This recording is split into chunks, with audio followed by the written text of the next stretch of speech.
Welcome to the Wisdom Window on Strong Island Radio. The Wisdom Window is your portal to timeless knowledge and understanding. Join us each episode as Maddi and Marianne Franzese examine ancient and current wisdom traditions and apply these teachings to today's unique challenges. So let's get started and welcome your hosts, Maddi and Marianne. Hello, and welcome to the Wisdom Window. I'm Maddi and I'm here with my co-host, Marianne Franzese. Hi, Mare. Hi, Maddi. So we are also here with our very special guest again, Tal Mandelbaum, who is here to talk with us about the wisdom of Kabbalah, part 2. So we are going to, I just want to introduce her one more time for those of you that might not have been on last week. Tal is a social psychologist and a spiritual teacher. She is a Kabbalist focusing on the skills we need for spiritual connection. Very important, don't we think? She is joining us from her home in Israel. So welcome, Tal. Thank you for being back with us. Thanks so much, Maddi. I'm so happy to be here. It is great to hear your voice again, Tal. And one of the things we were thinking about, and it's something that we have been asking all of our guests in this deeper understanding of what wisdom is, how would you sort of define wisdom based on your perspective and your deep connection with Kabbalah? So that's a beautiful question, I think, because there's a lot of knowledge, right? And we tend to think that knowledge comes from the mind. But in Kabbalah, we say that the heart understands. The heart is the wise one. And I think that true wisdom is something that comes not just from the mind, but from an evolution of the heart and the soul. And I think that is really where the well of wisdom is to be found. It's when we transform our hearts. When we talked about this last week, but I was talking about how in our default state, the way that nature built us, we only are able to perceive a very limited amount of reality, a very limited amount of knowledge. And the more that we can transform that basic nature that we have into greater connection, greater love, and truly what is, I call, an expansion of the self to include others, to include nature, to include everything within you. That is the ultimate enlightenment. When you begin to include all of reality within you and you know that it is all you, that is when you really are able to perceive the greater reality, all the knowledge, all the wisdom, everything that is out there. That is our ultimate goal and where we're supposed to go. So I think that wisdom is people who have begun this process and really tapped into the higher source of wisdom and knowing and knowledge that is available to us. And that's where I like to get my knowing from. You know, as you were speaking, it's a gloomy day here in New York City. And as you were talking, this beam of sun just came through my window, my little window in my kitchen where I'm sitting. And I actually felt it surround me when you were talking about that wisdom is really born of the evolving heart, right? The heart that's willing to grow and take the risks and mourn what it needs to mourn and lighten up where it needs to lighten up. And it felt like that interconnection of something beyond just this conversation, because here we're a podcast, right? We're talking, we're doing a lot of talking, and then nature just stepped forward and gave me this nod of reassurance. Almost it is sun coming through the window, and we're called Wisdom Window, Maddi. Right. More wow, reinforcement. The sun came through. Thank you, Paul. I had this beautiful moment. I'm so excited. That's amazing. It is. It will inspire my whole day. And I think you just touched on something, Marianne, that we've talked about before, especially in our experiences with Indigenous and Native people, is the concept of knowing. They have a concept of knowing that speaks to exactly what you speak to, Tal, that you know things in your heart, that knowledge is different from knowing. So, like, I always like to use the example of our friend John Stokes and his Aborigine friends in Australia. He learned his path from, he went to Australia to teach Aborigines how to play guitar, as he always says, and they taught him the arts of life. And this was back in like the early 70s, like maybe 70, 71, somewhere back there. And he talks about how their trackers, he has a group called the Tracking Project, and they were trying to find a little girl, and the police had for 3 days dogs and people trampling. They couldn't find this girl. The girl's mother was hysterical. And then finally, somebody had the idea to go ask these two old men. Now, in the Aborigines, my understanding among the Aborigine of Australia, being a tracker is not just I can read the signs of where an animal or a person has been. It is having developed a complete connection with nature. And even though all of the trails and everything had been destroyed around them, they just tapped into something, the two of them together, silently working together, and found the little girl. They got to a hill, and they turned to her mother and they said, she's under a tree over the hill, which you could not see. And interestingly enough, back then, the mother said to them, well, why don't you show me? And they said to her, because you've taught her to be afraid of us. So you go and get her. Oh. And she went over the hill, and of course, the little girl was under the tree. And I think not only does that speak to our disconnection and our disrespect for other cultures, but it speaks to these wise ones that they're not judging you for judging them. Mm-hmm. You know, they're just saying, this is a poor, suffering little girl. We need to find her. And because we have this ability to tap into and know nature as it exists, we're going to find her because we love her, because she is us. Mm-hmm. Yeah, that's beautiful that people who live close to nature, who know nature, they have that attribute of empathy, of love, of caring. And I think that is the truth that we all need to know that nature, it's not just the biology that we think of. You know, you go out to nature and you feel, the breeze and all that. It's a system, and its attributes is interconnectedness, love, mutual dependency. And if we really want to experience nature, we have to emulate it. We have to become more like it. And that is really the transformation that is before us, from the very, very extreme egoism and individuality that humanity has achieved, that is really showing us how unsustainable it is on all levels, especially on our, I think, on our psychological and the level of our happiness. And then we need to make that leap into that connected state where we can love each other, care for each other, and also learn all that knowledge that we need about who we are and why we're here, and how to really be happy in this life and in this world. And all of that is at our fingertips, but we need to learn how to access it.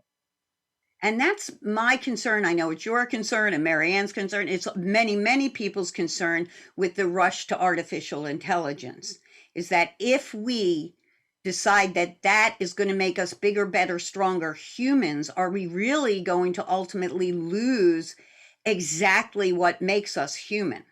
You know, I always think of, American Indians and other indigenous people have storytelling that they've handed down orally for generations, but we have movies. When you think about the Borg in the Star Trek series, when you think about what's the other one that's so, even zombie shows, and the whole proliferation of this idea that we are going to give over our humanity to technology, and we're not even talking about if that is a good idea or not. Yeah, I think it is also an expression of humanity that wants to receive. That is our mechanism. We want to receive more and more pleasure. And so we'll do what we can to make our lives more comfortable and better in all kinds of technological ways.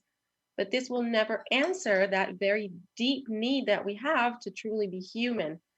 And I think that we yet have to discover what that humanity is in Right. its highest fulfillment, which is something that we're going to have to achieve. And no matter how evolved our technology will be, or smart it will be, it will never be able to fulfill that need. So maybe we'll have technology that's going to help us do a lot of things, and maybe in medicine or whatever, it's going to be helpful to our lives, but it's never going to replace the true evolution that humanity needs to undergo, and nature will continue to pressure us until we find it. And nature is patient. When we look at nature as our teacher, we notice that it's patient. It doesn't make big decisions right away. It evolves if it needs to evolve. It adapts if it needs to adapt. It teaches us those very things that we keep asking about. It gives us the answers, I think, when we do look to nature for our teachings. And in the indigenous cultures, in Kabbalah, in many other wisdom teachings, it's very interesting how this is so focused on. Lao Tzu has a great quote where he says, nature does not hurry, yet everything is accomplished. Mm-hmm. And this is something I think is very important for us to look at as we stand on this precipice of artificial intelligence possibly replacing human intelligence, which, if we would all agree that our real intelligence is in the heart, then we wouldn't want to do anything that would interrupt that. You said nature doesn't hurry, but I think we need to hurry. We need to hurry to catch up with nature, because it's already pressuring us very powerfully, I think, and showing us that our old way of life, the old way of thinking, even that route you're talking about of creating more artificial lives, is not sustainable. It's not leading us in the right direction. And nature is talking and telling us that we need to make this humanity thing work. We need to make the world work, where we realize our interconnectedness. We realize that we need to organize a new world where we're not just interconnected on the outside, but we're interconnected on the inside. And this is a shift in human consciousness. This is a shift in our understanding of who we are and what nature is, and what we need to do to align with it. And thinking that technology is going to make our life better, that is not the truth. I mean, it's just continuing on the same path that has led us to where we are now. And we see that nature doesn't want to give us that comfort. Like, we want our lives to be comfortable, and then you have an epidemic come along, Right. or natural disasters or whatever. It's not going to get comfortable until we change as human beings. And we have to do the scrutiny, the work, to understand what it is that life and nature and this reality really wants from us as human beings, and for this reality to change for the better. And so does Kabbalah teach a process for getting to that and getting past the simple idea of more and more pleasure, more and more stuff? The process that is taught by Kabbalah and all great wisdom teachings is to help us make that connection with nature. At least that's my impression, but I thought you could speak to that way better than me about that process. Yes, in fact, it is the method about how to do that, about how to actually how to receive. The word Kabbalah means to receive, and it's teachings about how to truly receive. Because, like we said, I think in last week's episode, we talked about how our mechanism of reception, the current mechanism, where we're trying to receive separately, is not the right way to receive. We can never be happy this way. In fact, we see that it's ruining our planet, it's ruining humanity, because each person, entity, corporation, government, whatever, is trying to succeed by itself at the expense of everybody else. This is one of the interesting attributes of human beings, where animals and nature are all kind of harmonious in the Right. sense that they only take what they need. Human beings have this additional attribute where they'll take more than what they need, and they'll even take more just so that others have less, and then they can finally be happy. Like, our actual happiness depends on having more than other people, and we're constantly in that comparison. So this is our nature. It's not pleasant to look at, but it's part of the process. The first stage in this process that you're talking about, it's called recognition of evil. And I don't really like this term because it sounds really spooky, but it's really just recognizing what isn't working, what we have right now that isn't serving us. And it's this mechanism where we experience ourselves as separate, as individualists, and we try to receive for ourselves alone. And so the process begins with that recognition, and that from that recognition, and by the way, this is happening big time right now.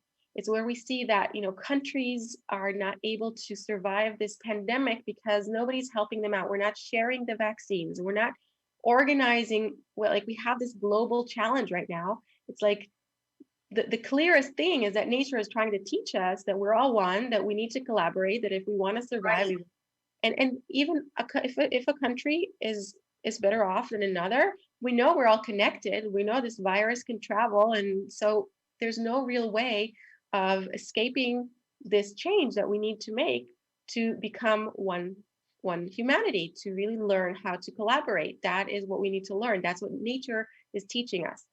So the first stage is to realize that our current egoistic nature is not allowing us to collaborate. Governments, leaders, whatever, that they won't help each other. We're seeing that happen in front of our eyes. So we recognize that. We each recognize it within ourselves as well. And then we can begin that process of shifting towards the truth of our connection, a higher level of consciousness. And by the way, all those things that technology is meant to give us, which is greater comfort, greater health, greater ability to communicate with each other, all these things are things that we can achieve naturally if we evolve the human in us, Right. the higher levels of humanity in us. And I really think that the way we dealt, or rather did not deal with the vaccines, is a great lesson to us. I mean, we had separate companies developing separate vaccines so that they could compete with each other and ultimately make a lot of money, right? And when really the logical question, I haven't heard a single regular old person, right, sit around and not ask the question, why didn't we take all of the smartest people in immunology and in chemistry and stick them all in a lab together from all over the world, whoever these people are, and have them look at developing a vaccine? And I think the reason we're seeing a lot of this rollback of, like, Johnson & Johnson is being taken off the market, AstraZeneca is already taken off the market because it has problems. A lot of the reason we're seeing that is because nature is telling us, you guys missed your chance. You could have sat in that lab together, come up with a vaccine or a couple of vaccines that would not be harmful to people, that other people could use, and then you could have taken all of the people who have the money to send it to places that don't have the money, and we could be distributing it around the world. The Chinese vaccine, they now say, is ineffective, and it's been distributed all throughout Africa. And that really is because we did not learn that very lesson you're talking about. Because I honestly do, I'm the daughter of a rocket scientist, so I honestly do believe that technology could have helped in this situation if we had approached it from the heart. If we had said, we're going to get rid of all this competition thinking, and we're just going to help humans survive. Maddi, you're so right. And I think we're going to acknowledge that more and more, how our human egoistic nature is really the only thing that we need to heal. It's the only thing that's in our way to achieving what we want, our happiness, abundance, all of that. That is really the culprit of all of our problems. And I'll tell you another thing. this is what Kabbalah says. If we were able to connect, if we were able to move forward in our conscious evolution, we would heal the pandemic without vaccines at all. I mean, the only reason we need the vaccines is because we're not healing on the inside. And so we need some external jab to help us. And that's kind of like a lower level solution. But the real solution that we're ultimately going to have to get to arrive at is changing our consciousness through connection. And that is how we harmonize ourselves with nature. And that is how we heal all these viruses and natural disasters and all the problems that are only a result of the imbalance in this system, where humanity is like, we're the highest level in this system, except we're not doing what we're supposed to do. It's like we're the head of this body, and the head is still completely sleeping or something. And even it's doing the opposite of what it's supposed to be doing. It's taking care of the entire system. And our mechanism is completely like it's broken. It's broken because we're not connected. And then we're making this whole system completely come out of alignment, out of balance. And what we're experiencing as natural disasters and viruses and pandemics is the ricochets, is the result of this imbalance. And we have to realize that we are the only thing that needs to change. As human beings, and our attitude towards each other, our attitude towards nature, once we change that and it's on the level of our thoughts, of our hearts, of our intentions, we heal the world. And I know that might sound like far-fetched, but if you look at, the way reality is built, what quantum physics will tell you, it's all a field of energy. And when we are emitting selfish energy into the system, then that's what we see in reality. We see a broken system. But when we begin to emit an energy of connection and love and care, then that is the reality we will see. A harmony and something that is, heaven on earth. That's what we're supposed to create. And I think when we look at the science that's being kept from us, Dr. Bruce Lipton's work on the biology of belief and epigenetics, and Lynn McTaggart's work on the power of thought and intention, not just like we've said for an individual, like we said last week, for groups. So when we ignore this research that has been done, it's being ignored because people can't make money off of it. There's no way to profit from this. And we're actually threatening the people that are currently in power by accepting our own power, by saying that, we have this power. We have this power to heal ourselves. That's absolutely, I've talked about this with my own journey. You've talked about it with your own health journey. I really totally believe that my healing from what was considered a technically an uncurable disease, right? That's what I was told. This disease is incurable. Take these pills, maybe they'll help. And just fortunately for me, I have the connections I have where I said, this doesn't make any sense to me, and I think through prayer, connection, healing circles, all kinds of different things. And I totally admit good food, good, clean food. And that becomes a social justice issue. Why aren't we giving people the good, clean food that we know can heal them? And why is it? Why is it that big pharma and big agra are so against, the garden? It's okay to bottle water and sell it, right? But it's not okay for you. It's actually illegal in some states and townships to collect rainwater to water your garden. And there are some townships and states where you're not even supposed to be planting your own garden. That's terrible.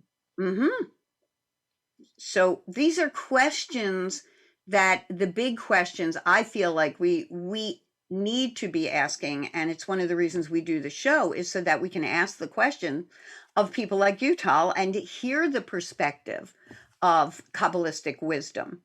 So that is something that I feel like for the survival of our species, and Marianne feels too, that we really need to explore. Yes. Definitely. It's really survival that we're talking about right now. Mhm. It's what we depend on. Our lives depend on it, our well-being, our health, our future, our children's future. And as a mother, I'm really speaking about this with a kind of fear and a kind of anxiety that, this has to get out there. We have to start creating this change, because otherwise, God forbid, this pandemic is just one blow in Right. a series that we might be up against. There's the story of the Exodus and those plagues of Egypt. And in a Kabbalistic perspective, this is really talking about the transition a person makes from Egypt, which is a narrow place, that narrow egoistic consciousness, into freedom, which is the love of others and unity consciousness and connection. So for Kabbalists, all the stories in general are all about our spiritual evolution. And specifically, they're saying that today we are living in a kind of modern day Egypt in terms of our consciousness, where, like we said, the ego is enslaving us, and Mm. we're enslaved by this egoistic consciousness. We're suffering, and we're building those pyramids, the technology and all those things that we think are going to serve us. But really, we're just slaves to it. It's not good for us, not making us happy. It's not bringing us in the right direction. And then the way that the system works is to help us free ourselves from this narrow place, this enslavement, as it begins to pressure us. And these are these plagues. And it can be, one plague, or it can be 50. It all depends on our ability to hear the messages and to understand the process and begin to move consciously with this process. And that is the most favorable situation, that we do these kind of talks here and we spread this message and we spread this wisdom and we teach it onwards, and we shift the consciousness, we raise the awareness in this positive way, instead of the pressure amounting to such a level that people are, they just give up and they're like, okay, we want to hear what we got to do to somehow understand this system that is pressuring us. Because that's what nature wants us to do. It wants us to feel like we're not in charge here, and we need to feel like, yeah, like we're helpless. We're not some kind of lords of this mansion that is called the earth. We are just small little animals, I would say, and we are completely helpless in the face of nature and its forces and its intelligence. Speaking of wisdom and knowledge, we are nothing in comparison to the system, except we have this hubris, this kind of feeling like we are, we're the kings of the castle when we're not. And so I think all these pressures in this pandemic and all that is happening to help us come into the right proportions, and then open our ears to the wisdom and to the knowledge and to the interconnectedness of nature and all that it wants us to become. And we can also only do that when we kind of snap out of our, automatic kind of thinking and the automatic way of life, and are willing to listen and make a change that is already very inevitable and wants to take place. Tal, I have maybe it's a simplistic kind of question, but I'm always curious about this. That Kabbalah, like other wisdom teachings, there's a mystery to them, right? And the secrets are sort of buried deep inside, and the revelation doesn't come until, I guess, when it's ready to surface. So why didn't they just like make it straightforward?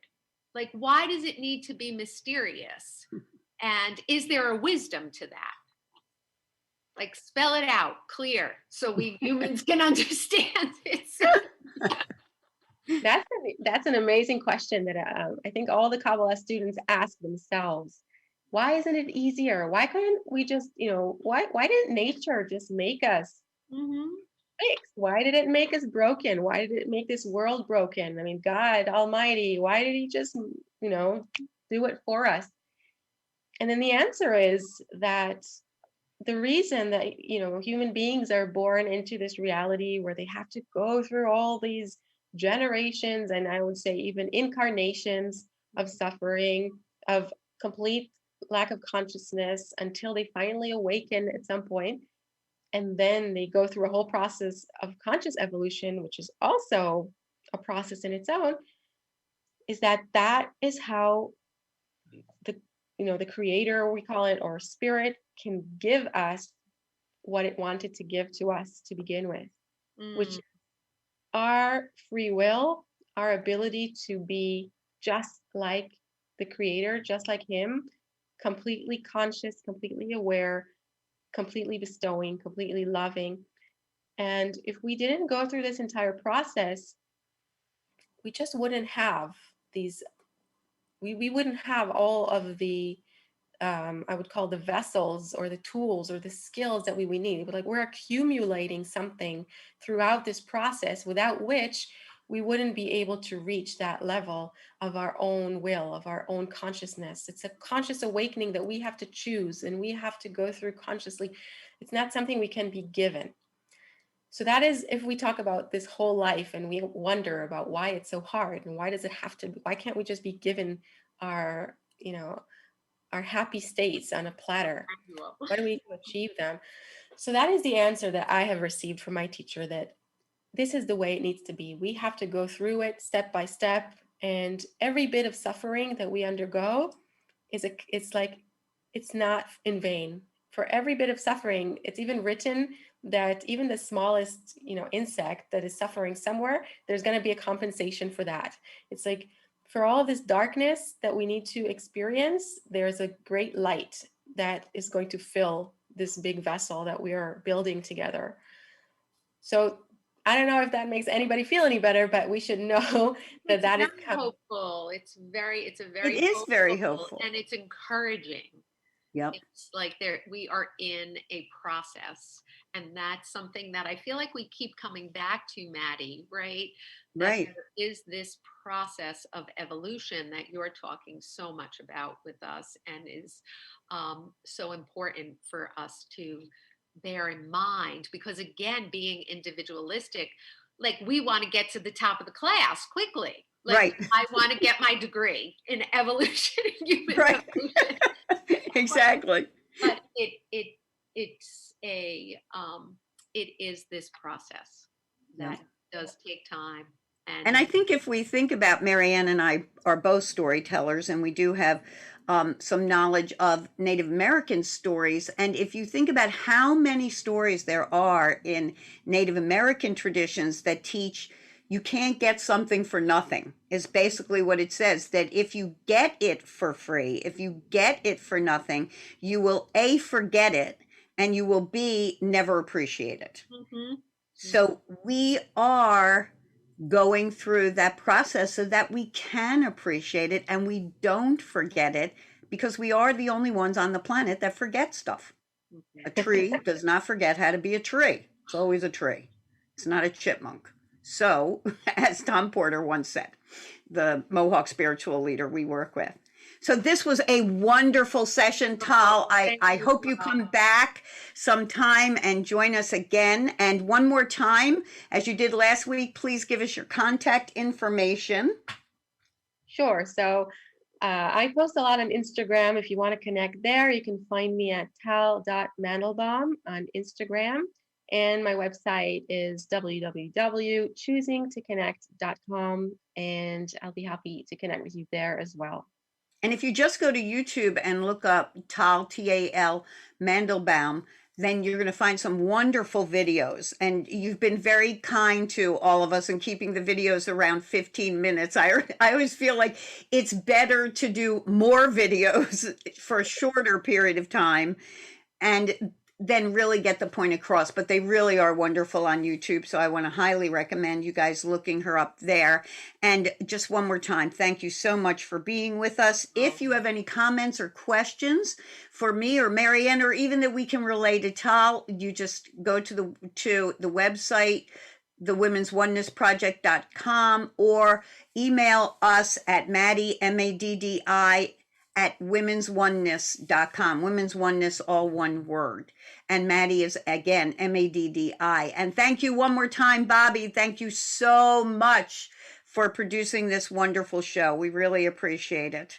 And really appreciate this small circle of good-minded people, right? Always happens in those small circles. Thank you again, Tal. And we'll see you soon. We will. Lee. Thank Bye, you. everybody. Thanks for joining us.